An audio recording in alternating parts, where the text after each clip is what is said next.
Hello students, coordination chemistry के इस lecture में हम लोग डिस्कस करेंगे क्रिस्टल फील्ड थ्योरी के बारे में। इससे पहले हम लोगों ने टू थ्योरीज ऑलरेडी स्टडी की हुई हैं। एक हो गया वर्नर्स थ्योरी और दूसरा होता है वैलेंस बॉन्ड थ्योरी। इन तीनों थ्योरीज को हम लोग स्टडी करते हैं to understand bonding present in coordination complexes. Coordination complex जितने भी होते हैं उनमें से बॉन्डिंग कैसे होती है उनको स्टडी करने के लिए हम इन तीनों थ्योरीज को स्टडी करते हैं। वर्नर्स थ्योरी ने क्या बोला हुआ है कि कॉम्प्लेक्सेज में जो आपका सेंट्रल मेटल एटम होता है वो दो तरह की वैलेंसी शो करता है। एक होता है प्राइमरी वैलेंसी और दूसरा होता है सेकेंडरी वैलेंसी। इन दोनों वैलेंसी के आधार पर ही किसी भी कॉम्प्लेक्स में बॉन्ड का फॉर्मेशन होता है। ठीक है, अब देखिए वैलेंस बॉन्ड थ्योरी क्या बोलती है कि जो आपका सेंट्रल मेटल एटम होता है और लिगेंड्स होता है, इन दोनों के बीच में हाइब्रिडाइजेशन होता है, ओवरलैपिंग होता है, इसके आधार पर इसमें बॉन्ड का फॉर्मेशन होता है। अब देखिए भाई, अब मैं बातचीत करता हूँ क्रिस्टल फील्ड थ्योरी के बारे में। तो क्रिस्टल फील्ड थ्योरी क्या कंसीडर करती है कि जो आपके सेंट्रल मेटल एटम और लिगेंड्स होते हैं इनके बीच में होता है electrostatic force of attraction. Electrostatic force of attraction क्या होता है भाई, जहाँ पर पॉजिटिव नेगेटिव चार्ज होता है वहाँ पर ये फोर्स बेसिकली अप्लाई होता है। अब देखिए ये कंसीडर करती है सेंट्रल मेटल एटम को as a positive point charge. ठीक है, लिगेंड्स को ये कंसीडर करती है नेगेटिव पॉइंट चार्ज। जब सेंट्रल मेटल एटम और लिगेंड्स पास में आते हैं, मतलब पॉजिटिव नेगेटिव पास में आएंगे तो वहाँ पर इलेक्ट्रोस्टैटिक फोर्स ऑफ अट्रैक्शन होता है। इस तरह से बॉन्ड का फॉर्मेशन होता है। ठीक है, तो क्रिस्टल फील्ड थ्योरी ने जो भी बॉन्डिंग इन कॉम्प्लेक्सेस एक्सप्लेन किया है वो based on electrostatic force of attraction explain किया है। ठीक है, तो चलिए इन पॉइंट्स को मैं लिख देता हूँ, फिर इसके बाद में इसके कुछ और भी फैक्ट्स हैं उनके बारे में डिस्कस करते हैं। तो यहाँ पर हम लोग डिस्कस कर रहे हैं क्रिस्टल फील्ड थ्योरी के बारे में। क्रिस्टल फील्ड थ्योरी, ठीक है भाई, इसको आप शॉर्ट में बोल सकते हैं CFT। ठीक है, अब देखिए this theory considers the theory, this theory लिख सकते हैं, या फर्स्ट पॉइंट हो गया, this theory considers electrostatic force of attraction, electrostatic force of attraction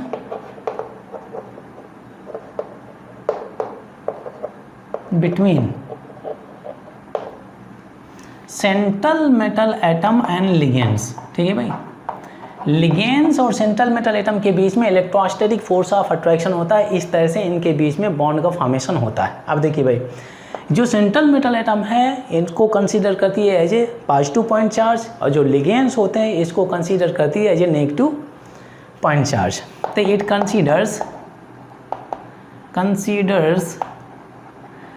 central metal atom and ligands as point charges. ठीक है भाई, जो सेंट्रल मेटल एटम होता है इसको कंसीडर करती है as a positive point charge. ठीक है, जो आपका लिगेंड होता है, लिगेंड्स, तो इसको कंसीडर करती है एज ए नेगेटिव। ये हो गया नेगेटिव, और ये पॉइंट चार्ज, ये हो गया भाई पॉइंट चार्ज। तो इन जनरल होता क्या है, जैसे मान लिया जाए कि ये सेंट्रल मेटल एटम दिया हुआ है, ये लिगेंड हो गया, इसके पास में पॉजिटिव चार्ज हो गया, इसके पास में नेगेटिव चार्ज हो गया। जब ये एक दूसरे के पास में आएंगे तो कॉम्प्लेक्स का फॉर्मेशन क्यों होता है, क्योंकि इनके बीच में इलेक्ट्रोस्टैटिक फोर्स ऑफ अट्रैक्शन होता है। इसे बोल सकते हैं इलेक्ट्रोस्टैटिक फोर्स ऑफ अट्रैक्शन। ठीक है, तो इस आधार पर इसने बॉन्ड के फॉर्मेशन के बारे में एक्सप्लेन किया हुआ है। ये हो गया इलेक्ट्रोस्टैटिक फोर्स ऑफ अट्रैक्शन। अब देखिए भाई, होता क्या है बेसिकली, जब ये लिगेंड्स नेगेटिव चार्ज, ये नेगेटिव लिगेंड्स क्या है, नेगेटिव पॉइंट चार्ज, मेटल क्या है, पॉजिटिव पॉइंट चार्ज, एक दूसरे को अप्रोच करेंगे तो बॉन्ड का फॉर्मेशन होता है, क्योंकि यहाँ पर इलेक्ट्रोस्टैटिक फोर्स ऑफ अट्रैक्शन होता है। तो यहाँ पर लिख सकते हैं कि एक कॉम्प्लेक्स इज फॉर्म्ड, एक complex is formed when ligands having negative point charge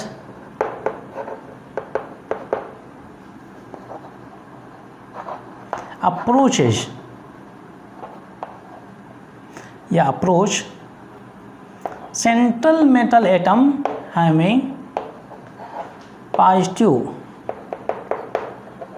point charge। ठीक है, ये पार्ट हो गया। अब देखिए यहाँ पे अगर आप देखें तो जब ये लिगेंड होता है तो लिगेंड जब इसके पास में पहुँचेगा तो बॉन्ड का फॉर्मेशन होता है। तो बॉन्ड ब्रेकिंग क्या होता है भाई? बॉन्ड ब्रेकिंग होता है एंडोथर्मिक प्रोसेस, और बॉन्ड फॉर्मिंग क्या होता है? Exothermic process. एनर्जी रिलीज होती है। बॉन्ड फॉर्मेशन में क्या होता है? एनर्जी रिलीज होती है, क्योंकि ये होता है आपका एक्सोथर्मिक प्रोसेस। अब ध्यान दीजिए भाई, यहाँ पर बॉन्ड का फॉर्मेशन हो रहा है भाई, बॉन्ड का फॉर्मेशन। अब देखिए एक और पार्ट आप लोगों ने सीखा होगा इससे रिलेटेड, जब कभी किसी भी सिस्टम में अट्रैक्टिव फोर्स इंक्रीज होता है तो उस सिस्टम की स्टेबिलिटी इंक्रीज होती है, ठीक है। उस सिस्टम की एनर्जी कम हो जाती है, उस सिस्टम की स्टेबिलिटी उस सिस्टम की एनर्जी कम हो जाती है और रिएक्टिविटी कम भी हो जाती है। स्टेबिलिटी ज़्यादा होती है जब अट्रैक्टिव फोर्स ज़्यादा होता है। अब इसका उल्टा, अगर रिपल्सिव फोर्स किसी भी सिस्टम का ज़्यादा होता है तो एनर्जी ज़्यादा हो जाती है, रिएक्टिविटी ज़्यादा हो जाती है और स्टेबिलिटी कम हो जाती है। तो ये दो पॉइंट्स बहुत ही इंपॉर्टेंट पॉइंट्स हैं। हालांकि आप लोगों ने ऑलरेडी स्टडी किया हुआ है, ये चीज़ आप दिमाग में रखें, क्योंकि आगे जो फैक्ट्स मैं डिस्कस करने वाला हूँ related to crystal field theory, इन फैक्ट्स को हम यूज करने वाले हैं। तो कहिए तो मैं इस पॉइंट को मैं लिख देता हूँ, थोड़ा सा स्पेस मुझे चाहिए, तो मैं टॉप के जो सेंटेंस है मैं इसको हटा देता हूँ।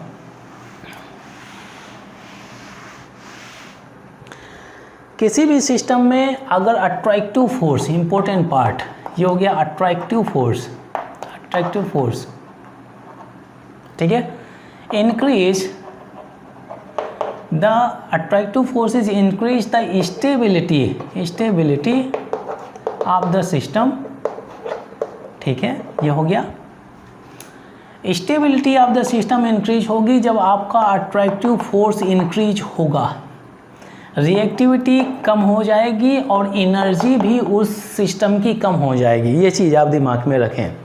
एक दूसरा पॉइंट है जो आपका रिपल्सिव फोर्स होता है, रिपल्सिव फोर्स, ठीक है, जो रिपल्सिव फोर्स होता है डिक्रीज द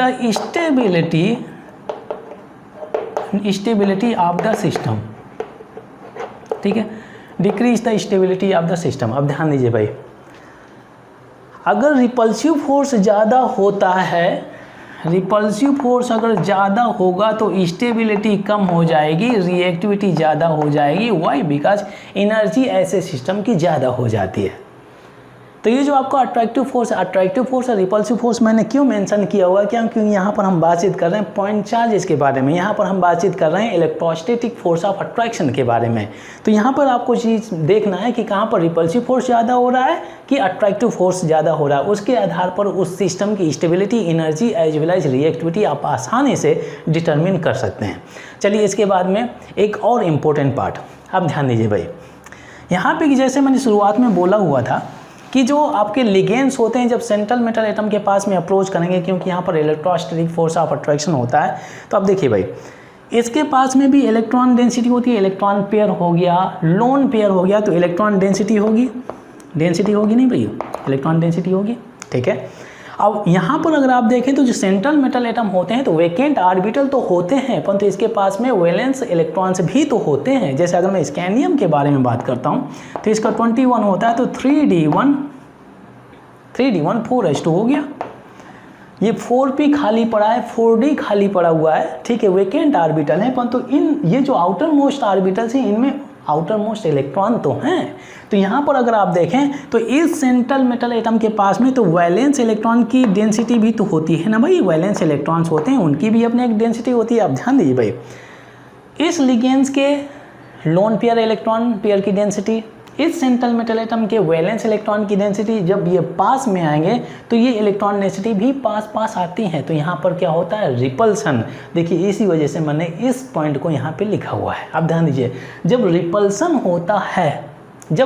होता है तो अब ध्यान दीजिए भाई, ये जो आपका सेंट्रल मेटल एटम होता है तो इसके पास में क्या होता है भाई, डी ब्लॉक का एलिमेंट है, तो ये होते हैं ऑर्बिटल्स हो गए।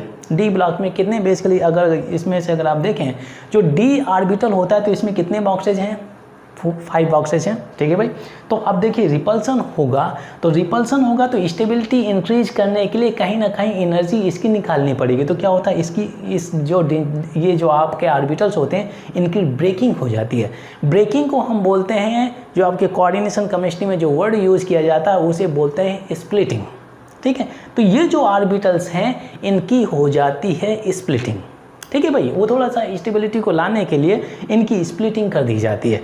रीज़न क्या होता है, क्योंकि यहाँ पर रिपल्सन बहुत ही ज़्यादा होता है। रिपल्सन ज़्यादा होने की वजह से जो आपका सेंट्रल मेटल एटम है इसके पास में जो आपका डी ऑर्बिटल है इसकी स्प्लिटिंग हो जाती है। अब देखिए हम लोग बातचीत करने वाले हैं स्प्लिटिंग ऑफ डी ऑर्बिटल्स, ठीक है। ये स्प्लिटिंग होती है तो इनकी स्प्लिटिंग कैसे होती है, यहाँ से होती है या तो यहाँ से होती है या तो यहाँ से होती है, किस रेशियो में इनकी स्प्लिटिंग होती है, चलिए इसके बारे में हम लोग बातचीत कर लेते हैं। एक नया पॉइंट है, बहुत ही इंटरेस्टिंग इन्फॉर्मेशन है, आप लोग एंजॉय करेंगे इस थ्योरी के बारे में और बहुत ही ईजी थ्योरी है, आसानी से इस थ्योरी को आप लोग समझ सकते हैं। तो अब देखिए भाई, सबसे पहले मैं डीजेनरेट ऑर्बिटल्स के बारे में बातचीत करता हूँ, ठीक है।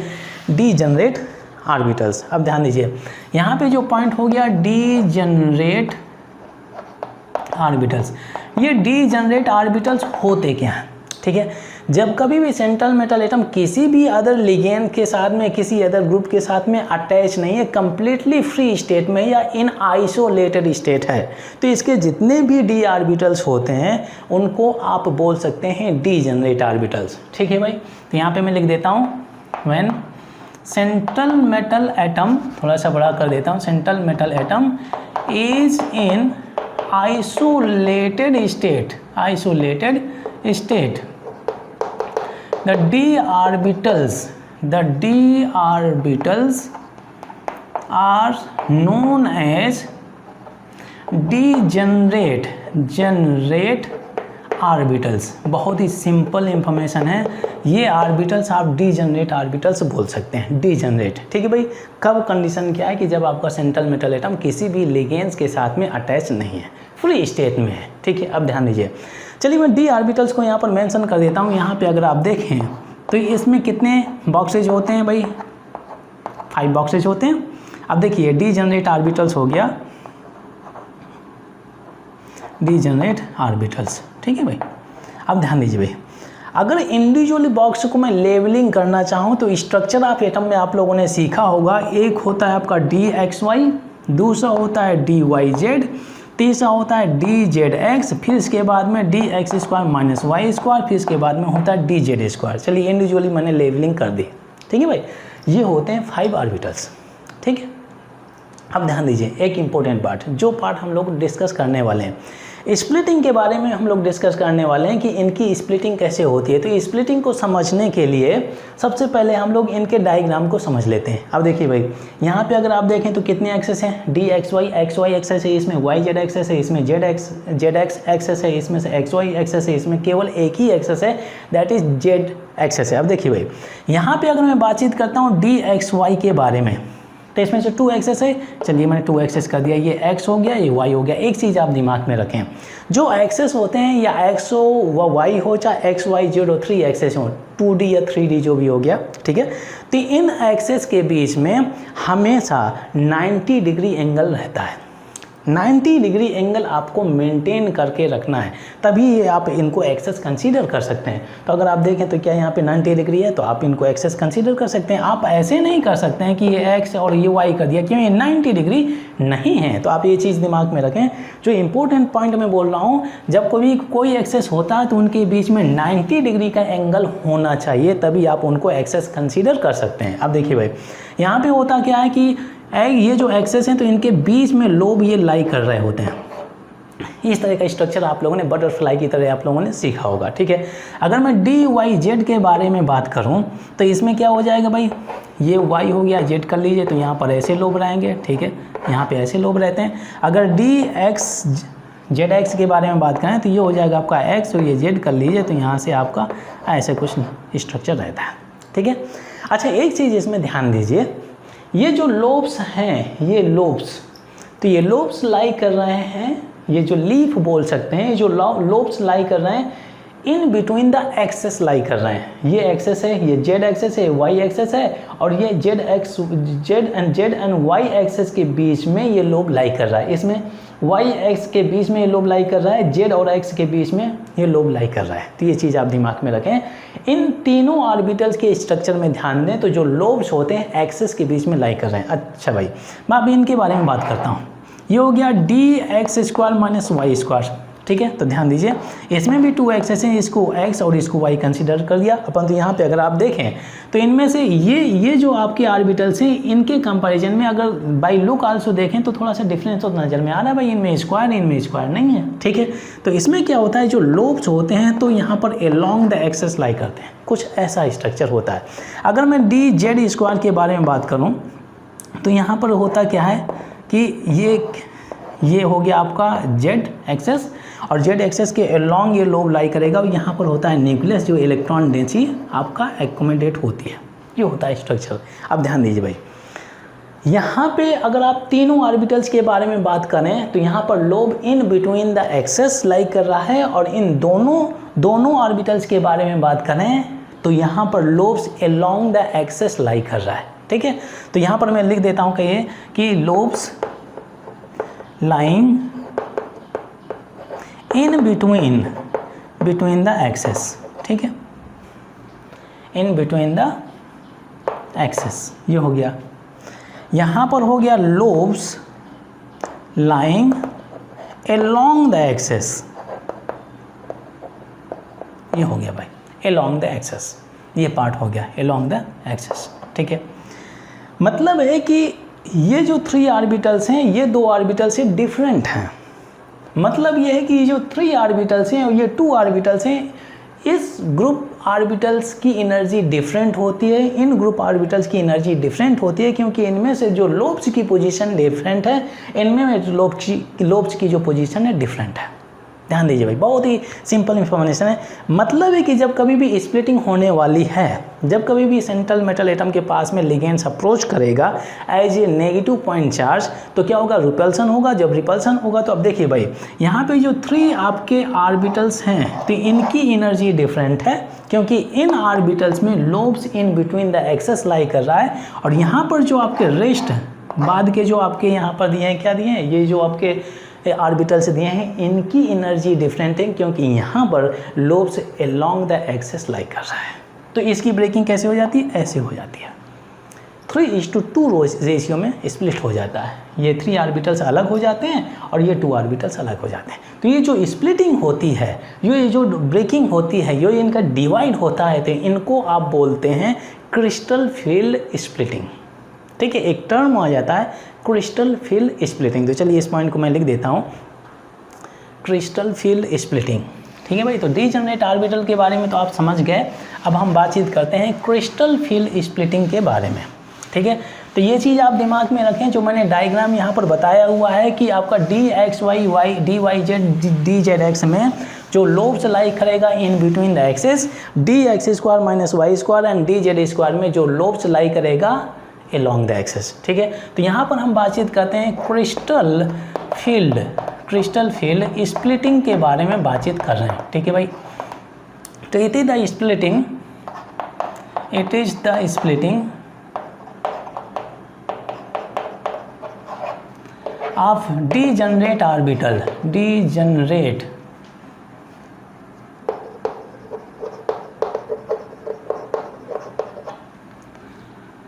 orbitals into 2 parts of orbital, 2 parts of orbitals,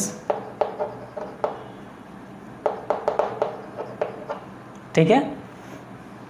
when central metal atom having positive point charge is approached by ligands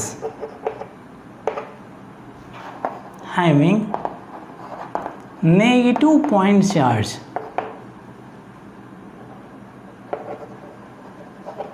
ये हो गया भाई।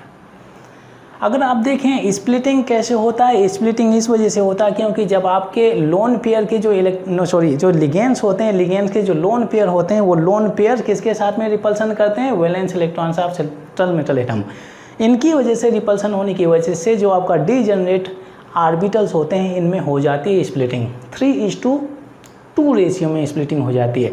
एक 3 ऑर्बिटल्स स्प्लिट हो गया और एक 2 ऑर्बिटल्स में एक के ग्रुप में स्प्लिट हो जाता है। तो कहिए तो इस पॉइंट को हम लिख देते हैं, इस splitting occurs splitting of degenerate orbitals occurs due to the repulsion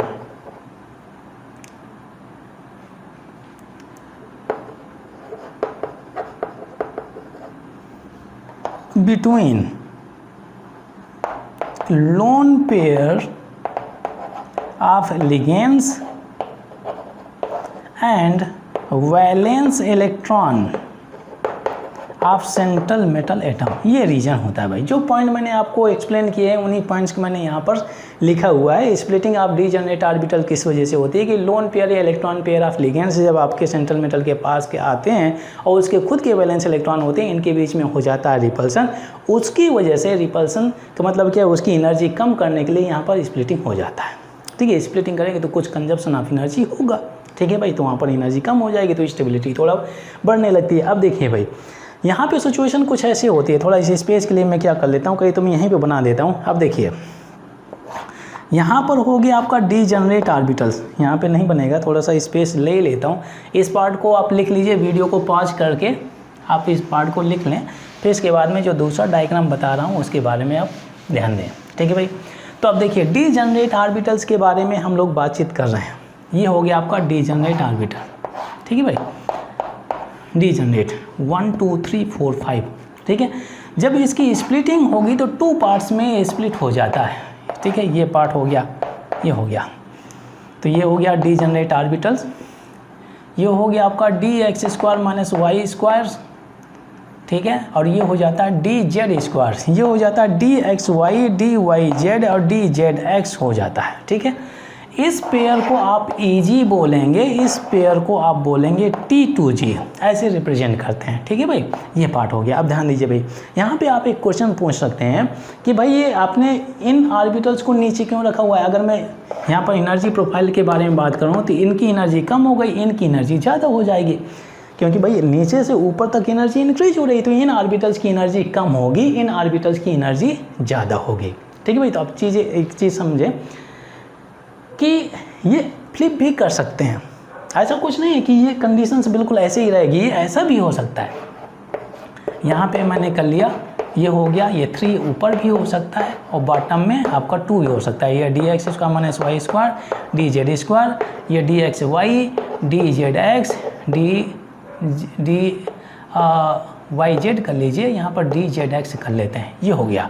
ठीक है, इसको आप बोलेंगे T2G सेट और इस सेट को बोलेंगे Eg बोलते हैं। ठीक है, ये आपका बेरी सेंटर हो जाता है, ये इसको आप बोलते हैं बेरी सेंटर्स। इसके बारे में हम डिस्कस करेंगे डिटेल में। हो गया आपका बेरी सेंटर। ठीक है, ये हो गया भाई। ठीक है, ध्यान दीजिए। अब ये क्वेश्चन एराइज होता है कि अगर कोई कॉम्प्लेक्स दिया है तो मुझे इस तरह की स्प्लिटिंग करना चाहिए कि मुझे इस तरह की स्प्लिटिंग करना चाहिए। ठीक है, अगर कोई कॉम्प्लेक्स दिया है उसमें मुझे क्रिस्टल फील्ड थ्योरी अप्लाई करनी है और उसमें से डेल्टा नॉट की वैल्यू अगर मुझे निकालनी है, ये होता है इन दोनों के बीच में जो गैप होता है उसे हम डेल्टा नॉट बोलते हैं। इन दोनों के बीच में जो गैप होता है इसे हम डेल्टा नॉट बोलते हैं। इन जनरल जब Eg टॉप में होता है उसे डेल्टा नॉट बोलेंगे, जब ये आपका T2G टॉप में होता है डेल्टा T बोलते हैं। ये होता है भाई। ठीक है, जब T2G ऑर्बिटल्स टॉप में होंगे वहाँ पर डेल्टा T बोलेंगे। जब आपके Eg ऑर्बिटल्स टॉप में होते हैं, इनकी एनर्जी ज़्यादा होती है, तब हम डेल्टा नॉट बोलते हैं। ठीक है भाई, तो हम ऐसे स्प्लिटिंग किस केस में करें, तो चलिए इस पार्ट को भी हम समझ लेते हैं कि अगर कोई कॉम्प्लेक्स दिया उनमें से अगर हमें ये वैल्यूज कैलकुलेट करनी है तो किस के केस में हमें ये अरेंजमेंट करना चाहिए कि ये अरेंजमेंट करना चाहिए। तो हम लोग बातचीत कर रहे हैं स्प्लिटिंग इन डीजनरेट ऑर्बिटल्स। अब देखिए भाई, यहाँ पर मैंने 2 डायग्राम दिखाए हुए थे। एक में मैंने Eg के जो सेट था ऊपर लिखा हुआ था, एक में T2G का जो सेट था ऊपर लिखा हुआ था।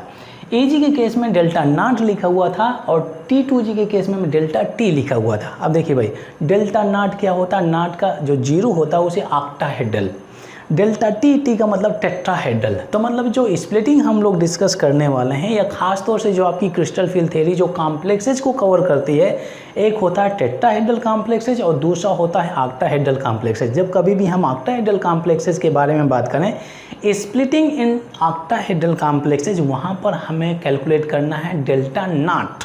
ठीक है, ऑक्टाहेड्रल ओ, ऑक्टा ओ से स्टार्ट हो रहा है ऑक्टा, तो इस वजह से हम डेल्टा नॉट, डेल्टा जीरो आप बोल सकते हैं।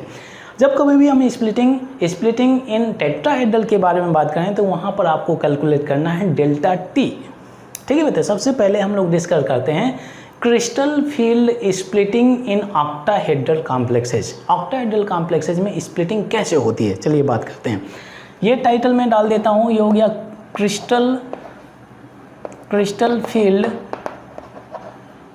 Field splitting in octahedral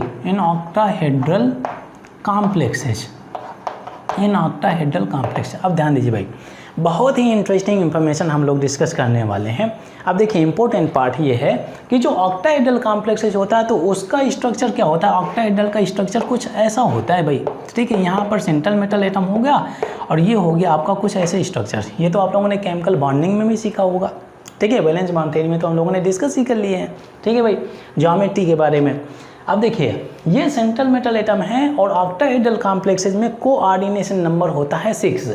1 2 3 4 5 6 coordination number क्या होता है, नंबर ऑफ कोऑर्डिनेट बॉन्ड। मतलब यहाँ पर अगर आप देखें तो 4 ये हो गए और ये 2 6, ये 6 बॉन्ड्स हो गए भाई, ठीक है। ऑक्टाहेड्रल में 6 कोऑर्डिनेशन बॉन्ड रहता है, ठीक है भाई, कोऑर्डिनेट बॉन्ड हो गया भाई। अब ध्यान दीजिए, यहाँ पे आपको एक्सेस कंसीडर करना है। यहाँ पे आपको ये देखना है कि जब आपका लिगेंड सेंट्रल मेटल एटम को अप्रोच करेगा तो अलोंग द एक्सेस अप्रोच करेगा कि in between the axes approach करेगा। इससे पहले मैंने एक कंडीशन बोला हुआ था, जब कभी भी आप एक्सेस के बारे में बात करें तो दो एक्सेस अगर कंसीडर करेंगे तो उन दोनों एक्सेस के बीच में क्या होना चाहिए भाई, 90 डिग्री का एंगल होना चाहिए, ठीक है भाई, 90 डिग्री का एंगल होना चाहिए। जैसे फॉर एग्जांपल यहाँ पे अगर आप देखें तो बॉन्ड एंगल कितना हो जाएगा, 90 डिग्री होना चाहिए, बॉन्ड 90 डिग्री हो जाएगा।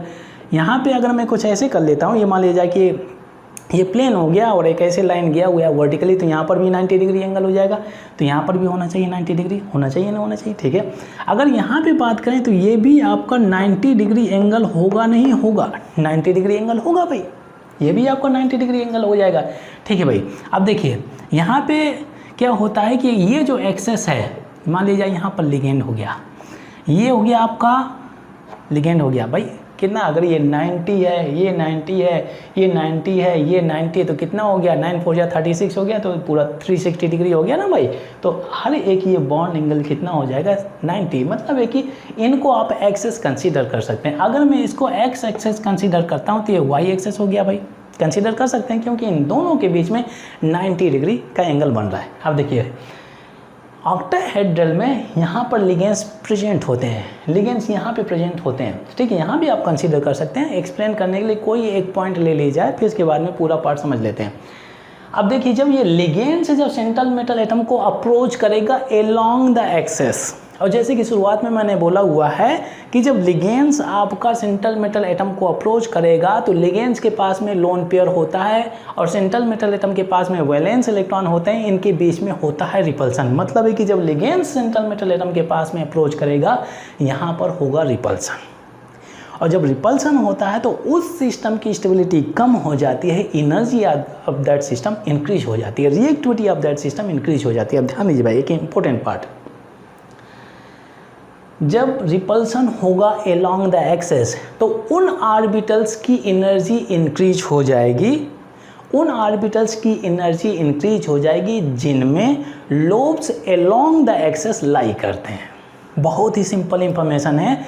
रिपल्सन का मतलब क्या है कि उस सिस्टम की एनर्जी इंक्रीज होगी, तो सिंस ये लिगेंड्स जब अलोंग द एक्सेस इस सेंट्रल मेटल को अप्रोच करेगा तो उन ऑर्बिटल्स की एनर्जी इंक्रीज हो जाएगी जिसमें लोब्स आपका अलोंग द एक्सेस लाई करते हैं। जैसे हम लोगों ने ऑलरेडी सीखा हुआ है, जो आपके dx² - y² होते हैं और dz² होते हैं, तो इसमें क्या होता है भाई, ये ऐसे लोब्स लाई करते हैं अलोंग द एक्सेस, ये ऐसा ये पार्ट हम लोगों ने सीखा हुआ है, ठीक है। मतलब है कि जब कभी भी आपका स्प्लिटिंग इन ऑक्टाहेड्रल कॉम्प्लेक्सेस होगा तो वहाँ पर हमेशा इन ऑर्बिटल्स की एनर्जी ज़्यादा हो जाएगी, क्योंकि यहाँ पर lobes along the axes approach करेंगे किसको, सेंट्रल मेटल एटम को, क्योंकि वहाँ पर होगा रिपल्सन, ठीक है भाई। तो इसके केस में जब कभी भी डीजनरेट ऑर्बिटल्स जो होते हैं इनकी स्प्लिटिंग होगी तो स्प्लिटिंग में क्या होगा, सबसे टॉप में Eg रहेगा और सबसे बॉटम में क्या हो जाएगा, T2G रहेगा, क्योंकि इनकी एनर्जी ज़्यादा रहेगी और ये हो जाता है, ये बॉटम में dxy dyz और dzx हो जाता है dzx, और ये हो गया भाई। अगर मैं एनर्जी प्रोफाइल के बारे में बात करूँ, ठीक है, एनर्जी इनकी ज़्यादा हो गई, क्योंकि यहाँ से एनर्जी यहाँ से ऐसे ऊपर की ओर इंक्रीज हो रही है, तो इनकी एनर्जी, इन ऑर्बिटल्स की एनर्जी कम हो गई। तो डायग्रामेटिकली हम इसको ऐसे एक्सप्लेन कर सकते हैं कि इन ऑर्बिटल्स की एनर्जी कम है और इन ऑर्बिटल्स की एनर्जी ज़्यादा है। इन ऑर्बिटल्स की एनर्जी क्यों ज़्यादा है, मैंने ये पार्ट यहाँ पे एक्सप्लेन किया हुआ है। तो चलिए इसी पॉइंट को यहाँ पर लिख देता हूँ। In the formation of octahedral complexes, ठीक है, इन ऑक्टाहेड्रल कॉम्प्लेक्सेस, अब ध्यान दीजिए भाई, in the formation of octahedral complexes ligands approach the central metal atom along the axis, ठीक है भाई, along the axis, central metal atom along the axis, then hence due to the repulsion कैसे होता है ये पार्ट हमें मालूम है। due to the repulsion the energy of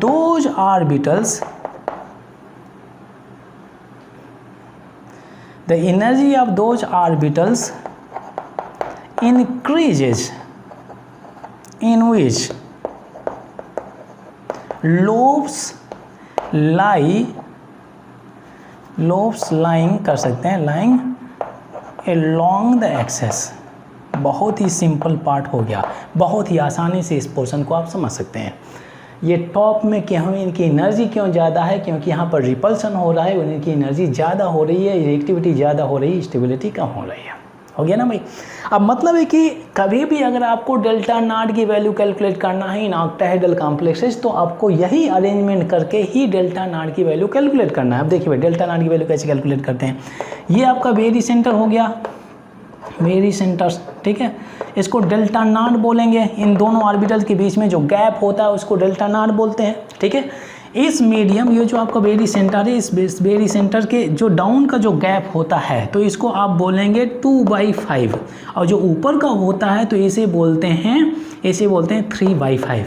ये फिक्स्ड वैल्यू रहती है। अब देखिए भाई एक इंपॉर्टेंट इन्फॉर्मेशन मैं शेयर करने वाला हूँ, यहाँ पे ध्यान दीजिए। पहले मैं इस पोर्शन को हटा देता हूँ, थोड़ा सा स्पेस चाहिए, तो एक्सप्लेनेशन में जो दिया है मैंने वही पार्ट को लिखा है, ठीक है। अब देखिए भाई यहाँ पे अगर मैं डेल्टा नॉट की वैल्यू कैलकुलेट करना चाहूँ, डेल्टा नॉट की वैल्यू ऑक्टाहेड्रल कॉम्प्लेक्सेज में, अब ध्यान दीजिए यहाँ पे 3 ऑर्बिटल्स हैं, हर एक ऑर्बिटल में कितने इलेक्ट्रॉन आ सकते हैं, 2 स्पिन आ जाएंगे भाई। 2 इलेक्ट्रॉन मतलब स्पिन के फॉर्म में यहाँ पर एकोमोडेट किए जाएंगे, तो टोटल कितने हो जाएंगे, 2 + 2 + 2 6 हो जाएंगे।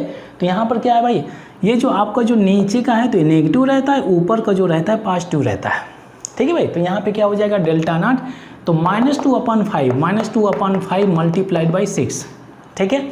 अब इसके बाद में ये जो प्लस करेंगे, प्लस ये 3/5 है, 3/5 और मल्टीप्लाइड बाई यहाँ पर कितने इलेक्ट्रॉन्स आ जाएंगे, 4, ये 4 हो गया। अब कैलकुलेट करिए, 6 × 2 = 12, ये -12/5 हो जाएगा, 3 × 4 = 12, 12/5 हो जाएगा और ये हो जाएगा कैंसिल, यहाँ पे 0 हो जाता है। मतलब है कि वेरी सेंटर में डेल्टा नॉट की वैल्यू रहती है 0, ठीक है। तो 0 से अब नीचे जाएंगे तो नेगेटिव की वैल्यू चली जाती है, 0 से ऊपर जाएंगे तो पॉजिटिव की वैल्यू चली जाती है। तो ये पार्ट जो नीचे होता है वो हमेशा नेगेटिव में रहता है। और कितना रहता है, ये जो गैप होता है -2/5 होता है, ऊपर को रहता है 3/5 रहता है। Eg के केस में हमेशा 3/5 रहेगा, T2G के केस में हमेशा रहता है, ठीक है, 2/5 रहता है। ठीक है, और ईजी के केस में 3/5। ठीक है भाई, ये पार्ट हो गया। अच्छा, मैं यहाँ पे कुछ कॉम्प्लेक्स ले लेता हूँ ऑक्टाहेड्रल से रिलेटेड, और हम ट्राई करते हैं डेल्टा नॉट की वैल्यू कैलकुलेट करना। अब देखिए भाई, डेल्टा नॉट के बारे में अब देखिए यहाँ पर एक वर्ड आ जाता है डेल्टा नॉट। ठीक है, डेल्टा नॉट तो मैं पहले भी यूज कर चुका हूँ, परंतु इसका एप्लीकेशन हम लोगों ने देखा है किसमें, वैलेंस बॉन्ड थ्योरी में। ठीक है भाई, जब मैं बता रहा था लिगेंड्स के बारे में, लिगेंड्स को 2 पार्ट्स में कैटेगराइज किया गया based on only the value of delta nought. Delta not को क्या बोलते हैं, crystal field splitting energy, CFT। Crystal field क्या बोल सकते हैं, crystal field splitting energy, CFSE बोलते हैं भाई, और इसको डेल्टा नॉट भी बोल सकते हैं, एक ही बात है। जिस किसी भी लिगेंड्स की डेल्टा नॉट की वैल्यू ज़्यादा होती है वो स्ट्रॉन्ग फील्ड लिगेंड की तरह काम करेगा, और जिस किसी भी लिगेंड्स की डेल्टा नॉट की वैल्यू कम होती है वो वीक फील्ड लिगेंड की तरह काम करेगा।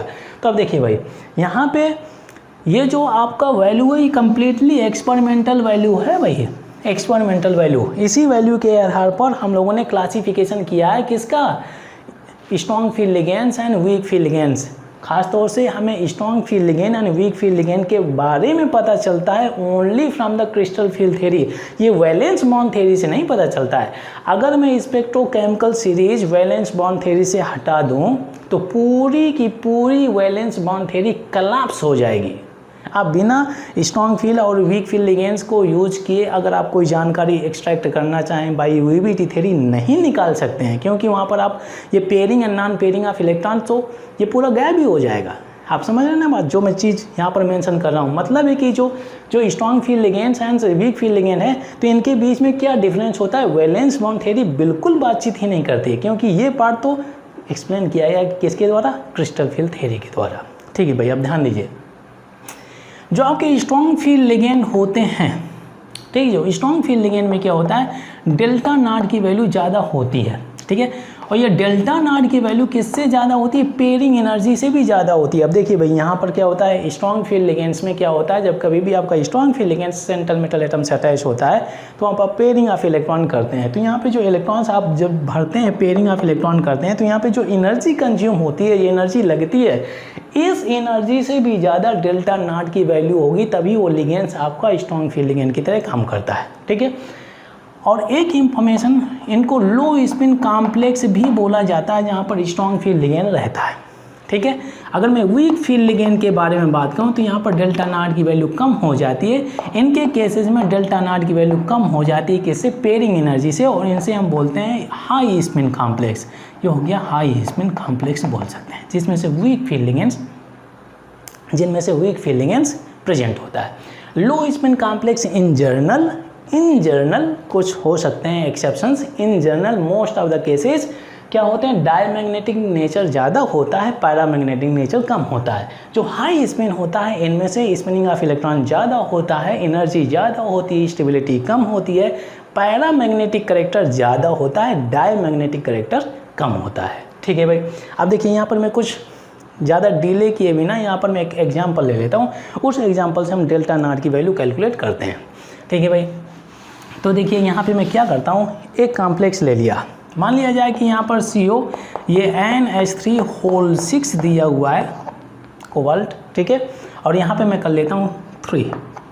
ध्यान दीजिए, इस कॉम्प्लेक्स के लिए क्वेश्चन पूछता है कि calculate delta not value. Delta not value को आप भी बोल सकते हैं CFSE value, crystal field splitting energy. ठीक है भाई, अब देखिए, तो इसमें से जो स्टेप फॉलो करने हैं वही वैलेंस बॉन्ड थ्योरी में सबसे पहले इसका ऑक्सीडेशन स्टेट आप निकालिए। ठीक है, तो इसका ऑक्सीडेशन स्टेट ये न्यूट्रल लिगेंड है, तो ये जो 0 हो जाएगा 6 × 0, देन ये ओवरऑल चार्ज इस सेंट्रल मेटल एटम का चार्ज हो जाएगा, तो कोबाल्ट 3+ हो गया। ठीक है, कोबाल्ट का इलेक्ट्रॉन इस सेंट्रल मेटल आयन का ऑक्सीडेशन इलेक्ट्रॉनिक कॉन्फ़िगरेशन आपको लिखना है, तो ये आपका CO हो गया, तो इसका 27 एटॉमिक नंबर होता है, तो ये 3D7, ये 4s2 हो गया। ठीक है भाई, अब इसके बाद में इसका इलेक्ट्रॉनिक कॉन्फ़िगरेशन इसका अगर लिखें तो 3 इलेक्ट्रॉन्स इसने लूज किए, तो 2 यहाँ से निकाल लीजिए, एक यहाँ से निकालेंगे, तो ये 3D6 बचा और बाकी का पूरा खाली पड़ा है। जो खाली पड़ा है उससे हमें बिल्कुल कुछ लेना देना नहीं है, हम D ऑर्बिटल में फोकस करेंगे जिसकी स्प्लिटिंग होती है। अब देखिए भाई, इसमें अगर आप देखें तो कैसा कॉम्प्लेक्स है, ऑक्टाहेड्रल कॉम्प्लेक्स है, क्योंकि इसमें 6 लिगेंड्स लगे हुए हैं। टेट्राहेड्रल नहीं है, टेट्राहेड्रल तभी होगा जब कोऑर्डिनेशन नंबर आपका 4 हो जाएगा, ठीक है। अब देखिए 6 लगा है तो ये ऑक्टाहेड्रल कॉम्प्लेक्स है। ऑक्टाहेड्रल कॉम्प्लेक्स में जो स्प्लिटिंग होती है इस पैटर्न में होती है। तो इमीडिएटली इस आप डायग्राम को बना लीजिए। ये डायग्राम बना लिया मैंने, ठीक है। ये हो गया EG टॉप में, T2G बॉटम में हो जाता है, T2G हो गया बॉटम में, EG टॉप में हो जाता है, ठीक है। ये वेरी सेंटर तो इनके गैप में होता है तो डेल्टा नॉट होता है। ये बॉटम वाला -2/5 टॉप को हो जाता है 3/5, ठीक है भाई। ये 3D6 दिया हुआ है तो 1 2 3 4 5 एंड 6 उस रूल को फॉलो करते हैं। अब देखिए भाई इन्हीं इलेक्ट्रॉन्स को हम यहाँ पर फिल करना शुरू कर देते हैं, ठीक है भाई। तो अगर मैं एनर्जी प्रोफाइल के बारे में बात करूँ तो सबसे पहले इलेक्ट्रॉन्स वहाँ पे फिल करना है जिनकी एनर्जी कम होती है। तो ये इस इलेक्ट्रॉन्स लीजिए, एक इलेक्ट्रॉन्स यहाँ पे फिल करिए, फिर इसके बाद में दूसरा, फिर तीसरा। अब ये क्वेश्चन एराइज होता है जो चौथा इलेक्ट्रॉन है तो आपको यहाँ फिल करना है कि यहाँ फिल करना है, यहाँ जाना चाहिए कि यहाँ जाना चाहिए। तो ये चीज़ डिसाइड करने के लिए आपको लिगेंड में फोकस करना है, कैसा लिगेंड लगा हुआ है। यहाँ पे अगर आप देखें तो ये आपका स्ट्रॉन्ग फील्ड लिगेंड है, क्योंकि नाइट्रोजन है डोनर एटम। अगर नाइट्रोजन डोनर एटम है, खासतौर से अगर आपका कोबाल्ट से, कॉपर से, कैडमियम से, आयरन से अटैच है तो ये डेफिनेटली आपका स्ट्रॉन्ग फील्ड लिगेंड की तरह काम करेगा। जब आपका स्ट्रॉन्ग फील्ड लिगेंड है तो वैलेंस बॉन्ड थ्योरी में हम लोगों ने कई बार सीखा हुआ है कि पेयरिंग ऑफ इलेक्ट्रॉन होगा। तो मतलब है कि यहाँ पर आपको पेयरिंग ऑफ इलेक्ट्रॉन करना है। जो 4th इलेक्ट्रॉन होगा यहाँ पे ना जाएगा, यहाँ पे आपको पेयरिंग करना है, ठीक है। तो कितने इलेक्ट्रॉन्स टोटल 6, तो 1 2 3 4 और ये 5 और ये 6 हो गया। ऐसे फिलिंग कर देंगे। अगर मान लीजिए जाके वीक फील्ड लिगेंड होता तो आप यहाँ से चले जाते, पेयरिंग ऑफ इलेक्ट्रॉन नहीं करेंगे। अब देखिए डेल्टा नॉट की वैल्यू हम लोग कैलकुलेट करने वाले हैं। चलिए मैं इस पोर्शन को हटा देता हूँ, अब इसकी ज़रूरत नहीं है, यह पार्ट तो आप लोग समझ चुके हैं। डेल्टा नॉट की वैल्यू क्या करते हैं हम कैलकुलेट करने वाले हैं। तो आप क्या करेंगे, इस पोर्शन को लीजिए, इस पोर्शन को -2/5 कितने इलेक्ट्रॉन्स हैं भाई, 6 हो गए, 6 कर लिया प्लस, ठीक है। अब ये टॉप में लीजिए 3/5, ये 3/5, यहाँ पे कितने इलेक्ट्रॉन्स है, एक भी नहीं है तो 0 कर दीजिए, 0 इलेक्ट्रॉन्स बोल सकते हैं, ठीक है भाई। तो ये पूरा पोर्शन तो 0 हो गया। तो यहाँ पर 6 2 12 -12/5 हो जाएगा। इसको डिवाइड करेंगे तो ये क्या हो जाएगा भाई, 5 2 10 हो जाएगा, 5 4 20 हो जाएगा। तो डेल्टा नॉट की वैल्यू ये आपका नेगेटिव वैल्यू में मिल जाता है। तो इस तरह से आप कैलकुलेट कर सकते हैं। अच्छा, एक दूसरा इंपॉर्टेंट इंफॉर्मेशन, इस डायग्राम को लेकर के जो आपका डीजेनरेट ऑर्बिटल्स की स्प्लिटिंग हुई है, इस स्प्लिटिंग के डायग्राम को देख करके इस कॉम्प्लेक्स का मैग्नेटिक कैरेक्टर भी आप डिटरमिन कर सकते हैं। मैग्नेटिक कैरेक्टर डिटरमिन कर सकते हैं।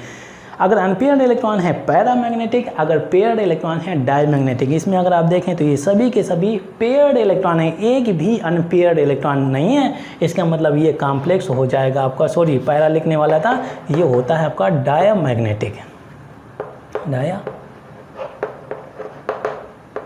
हो गया डायमैग्नेटिक कॉम्प्लेक्स हो गया। तो एक ज्योमेट्री हो गया। हाँ, ध्यान दीजिए क्रिस्टल फील्ड थ्योरी हाइब्रिडाइजेशन के बारे में नहीं बातचीत कर रही। कभी भी अगर हाइब्रिडाइजेशन से रिलेटेड क्वेश्चन आता है तो आपको जंप करना है किसको, वैलेंस बॉन्ड थ्योरी में। ज्योमेट्री डिटरमिन कर सकते हैं, मैग्नेटिक प्रॉपर्टीज डिटरमिन कर सकते हैं क्रिस्टल फील्ड थ्योरी से, ऑप्टिकल प्रॉपर्टीज भी डिटरमिन कर सकते हैं। कई सारी इंफॉर्मेशन है, इसके भी कुछ लिमिटेशंस हैं, परंतु फिर भी ये बहुत ही प्रेफर्ड, मोस्ट प्रेफर्ड थ्योरी है जिसको हम स्टडी कर रहे हैं। अच्छा, मैं वीक फील्ड लिगेंड से एक कॉम्प्लेक्स ले लेता हूँ, फिर इसके बाद में हम बातचीत करते हैं crystal field splitting in tetrahedral complexes.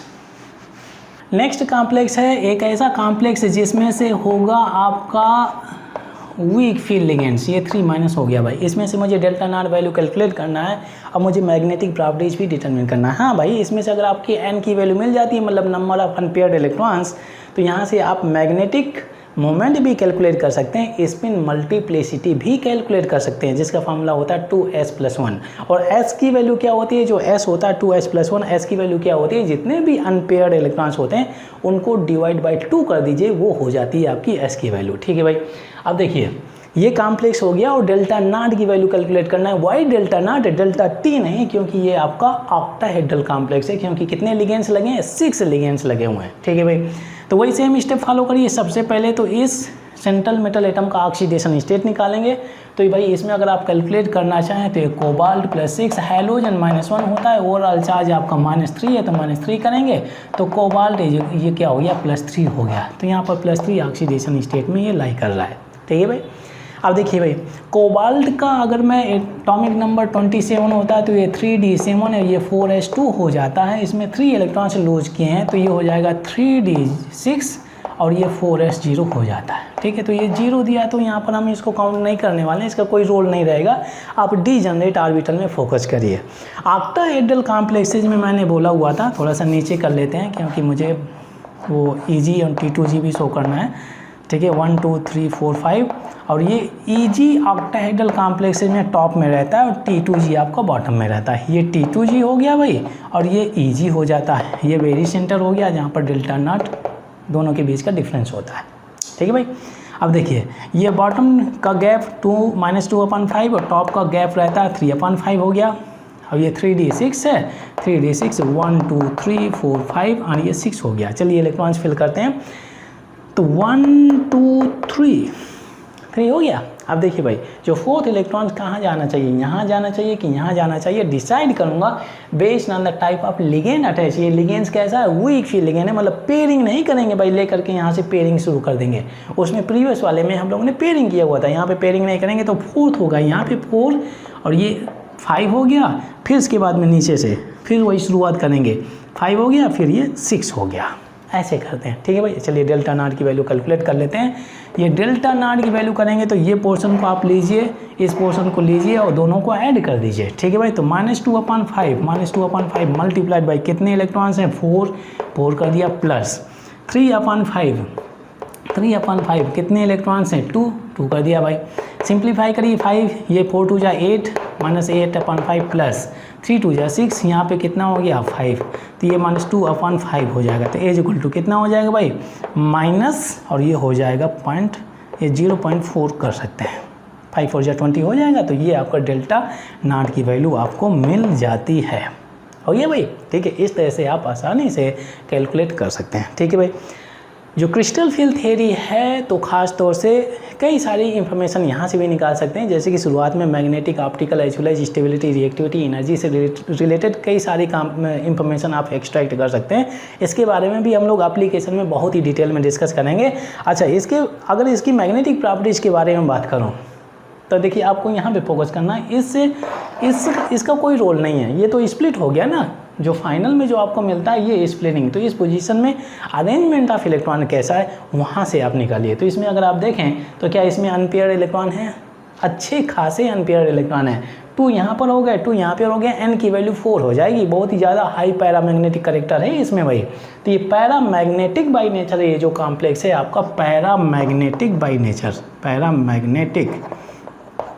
Magnetic moment निकालेंगे तो n+2 हो जाएगा। इसमें मल्टीप्लिसिटी क्या होता है 2s+1, ऐसे निकाल सकते हैं और n की वैल्यू 4 हो जाती है। ठीक है, तो इस तरह से आप इस कॉम्प्लेक्स के बारे में इंफॉर्मेशन निकाल सकते हैं। अब चलिए इसके बाद में हम लोग बातचीत करते हैं crystal field splitting in tetrahedral complexes.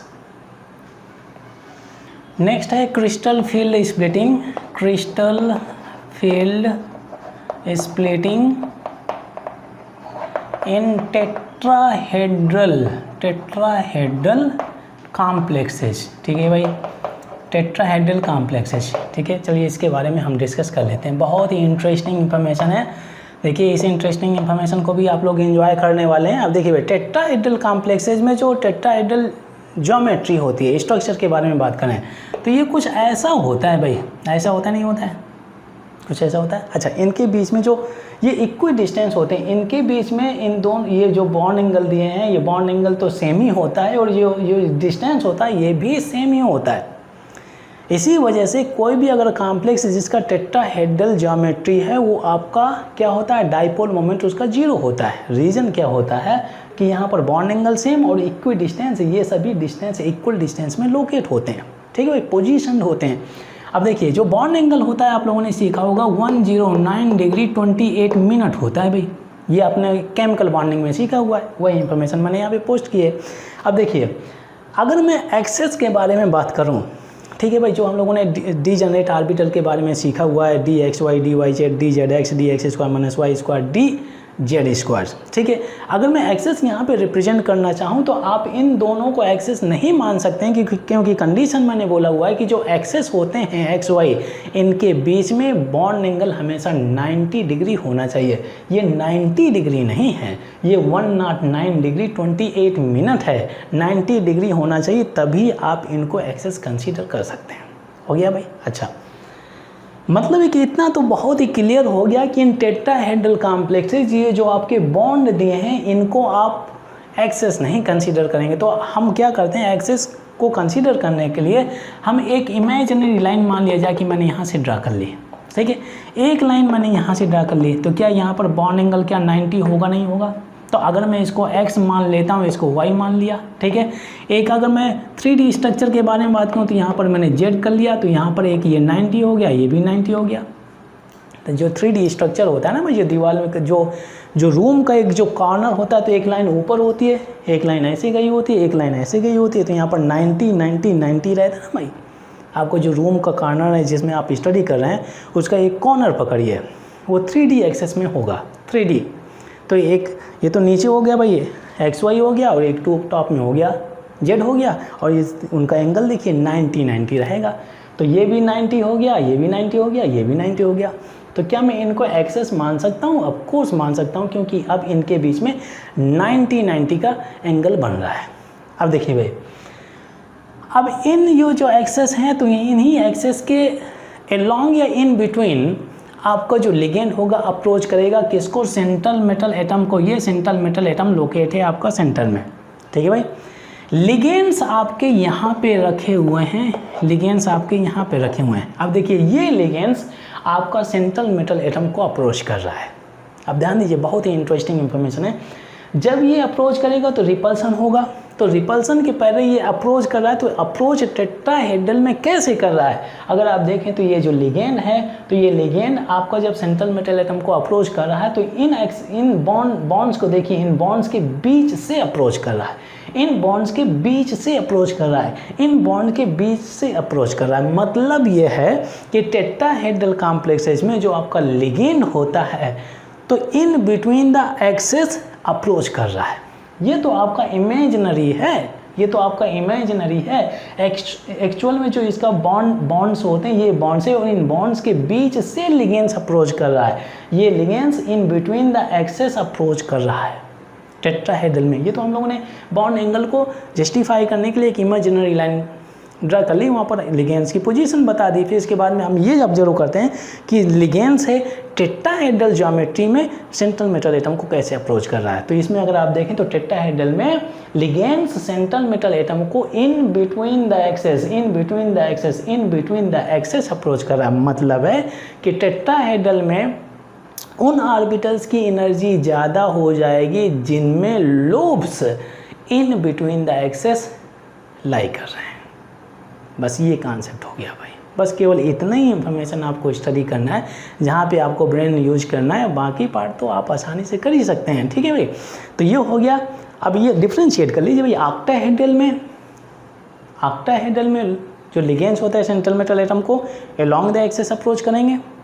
ठीक है, और टेट्राहेड्रल में लिगेंड्स सेंट्रल मेटल को अप्रोच करेंगे इन बिटवीन द एक्सेस। ठीक है, तो मतलब है आप लोगों ने जैसे कि सीखा है कि ये हो गया dxy हो गया, dzx हो गया, और dyz हो गया। तो इनमें क्या होता है? In between the axes lobes lie करता है भाई, in between the axes lobes lie करता है, in between the axes lobes lie करता है। ऐसे होता है ना भाई। तो मतलब है कि इनकी एनर्जी ज़्यादा हो जाएगी। तो मतलब है कि जब कभी भी टेट्राहेड्रल कॉम्प्लेक्सेस के बारे में आप लोग बातचीत करेंगे, तो जब कभी भी आपका डीजनरेट ऑर्बिटल्स का स्प्लिटिंग करेंगे तो T2G आपका टॉप में रहेगा, T2G टॉप में रहेगा, क्योंकि एनर्जी इनकी ज़्यादा होती है। Eg आपका बॉटम में हो जाएगा। ये हो गया dxy, dyz और dzx, और ये हो गया dx square minus Y square और dz स्क्वायर, और यहाँ से आपको डेल्टा टी का मतलब tetrahedral, crystal field splitting in tetrahedral. अगर वो होता तो ऑक्टाहेड्रल। तो बहुत ही क्लियर हो गया भाई।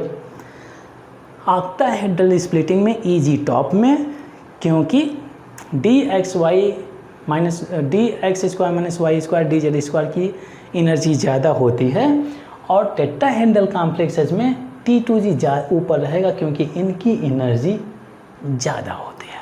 तो चलिए इस पार्ट को मैं लिख देता हूँ। In the formation of tetrahedral complexes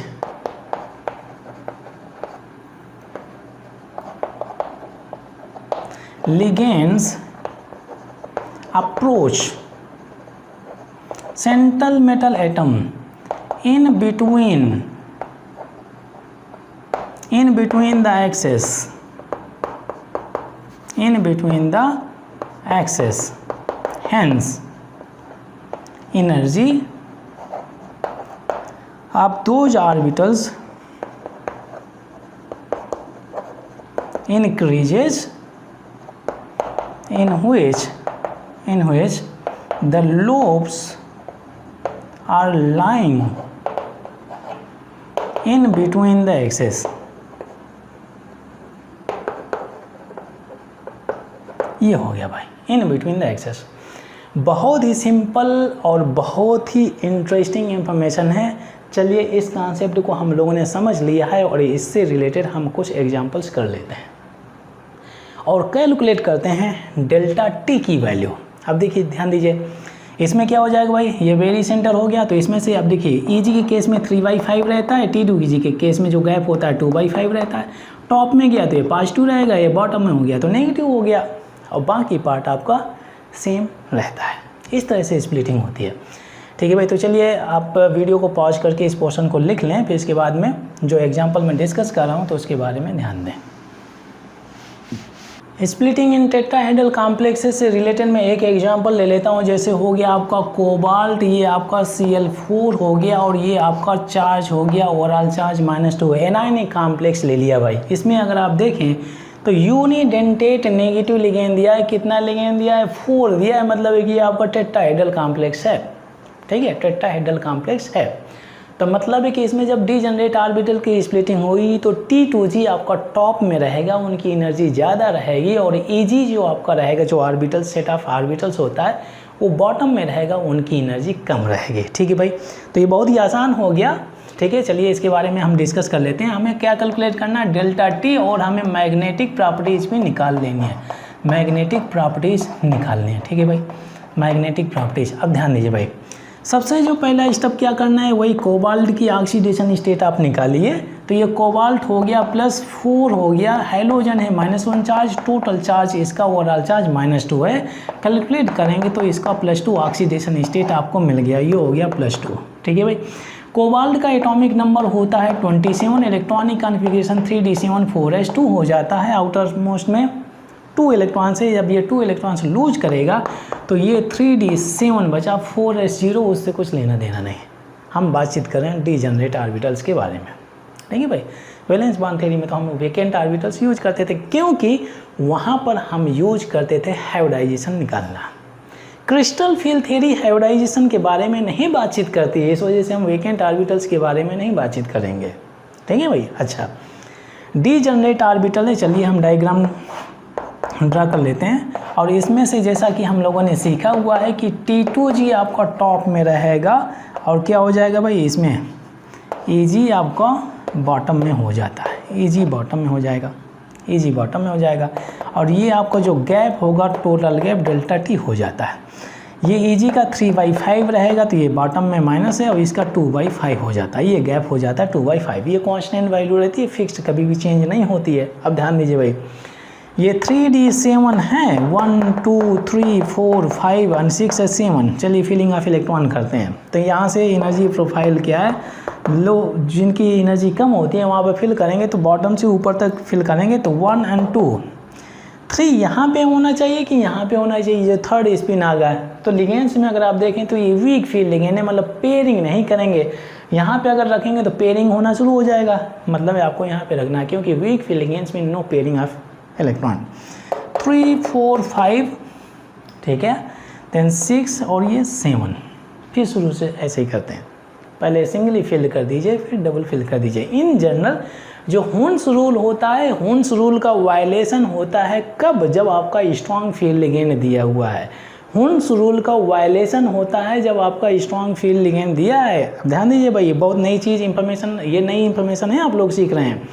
Hund's rule हम लोगों ने सीखा है स्ट्रक्चर ऑफ एटम में, और ऐसा उस वक्त जब सीख रहे थे तो यही लग रहा था कि इसके कुछ वायलेशंस नहीं है, इसको कोई भी रूल वायलेट नहीं करेगा। यहाँ पे अगर आप देखें तो स्ट्रॉन्ग फील्ड लिगेंड प्रेजेंस है, तो जो हुन्स रूल बताता है उसको हम फॉलो नहीं करते हैं, ठीक है। वीक फील्ड लिगेंड में हम फॉलो करते हैं हुन्स रूल को, बट स्ट्रॉन्ग फील्ड लिगेंड में हुन्स रूल का वायलेशन होता है, ठीक है भाई। अब ध्यान दीजिए क्या करते हैं, इस पोर्शन को लीजिए, इस पोर्शन को लीजिए, ऐड कर दीजिए। तो डेल्टा टी के बारे में अगर मैं बात करूँ, डेल्टा टी तो -3/5, और बॉटम में कितने इलेक्ट्रॉन्स हैं भाई? 4 मल्टीप्लाइड बाई 4 प्लस 2/5 कर लिया, 2/5 और मल्टीप्लाइड बाई कितने इसमें ने 3 कर लिया भाई, ठीक है। इज इक्वल टू 3 4 जा 12 -12/5 प्लस 2 3 जा 6, ये हो गया 5। अब डिवाइड बाई कितना हो जाएगा? -6/5 हो गया भाई, ठीक है। इसको क्या डिवाइड कर सकते हैं? ऑफकोर्स 5 1 जा 5, ये माइनस आएगा, 1 बचेगा, 5 2 जा 10। डेल्टा टी की वैल्यू आपकी आ जाती है नेगेटिव मैग्नीट्यूड में -1.2 आ जाती है, ठीक है भाई। ये हो गया आपका crystal field splitting energy CFSE value इन टेट्राहेड्रल कॉम्प्लेक्सेज। अगर क्वेश्चन पूछता है मैग्नेटिक प्रॉपर्टीज़ के बारे में, अगर पूछता है कि भाई ये पैरामैग्नेटिक है या डायमैग्नेटिक है, तो आप यहाँ पे देख लीजिए, इससे कुछ लेना देना नहीं है।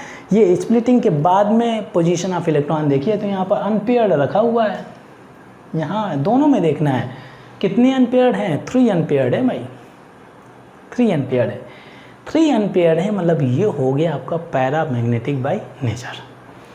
तो ये है आपका क्रिस्टल फील्ड थ्योरी, बहुत ही इंटरेस्टिंग, बहुत ही शानदार थ्योरी है, बहुत ही आसानी से इस पार्ट को समझ सकते हैं। इससे रिलेटेड जो भी इंफॉर्मेशन है आप आसानी से निकाल सकते हैं। कुछ ही इंफॉर्मेशन के बारे में हम लोगों ने डिस्कस किया है, जो नेक्स्ट लेक्चर होगा तो उस नेक्स्ट लेक्चर में हम लोग डिस्कस करेंगे factors affecting crystal field splitting energy CFSE value in octahedral as well as in tetrahedral complexes. मतलब कुछ ऐसे फैक्टर्स हैं जिनकी वजह से डेल्टा नॉट या डेल्टा टी की वैल्यू कम या ज़्यादा हो जाती है। और क्रिस्टल फील्ड थ्योरी के एप्लीकेशन के बारे में भी डिस्कस करेंगे, मतलब कि क्रिस्टल फील्ड थ्योरी को यूज करके किसी कॉम्प्लेक्स के से रिलेटेड कौन कौन सी इंफॉर्मेशन हम लोग निकाल सकते हैं।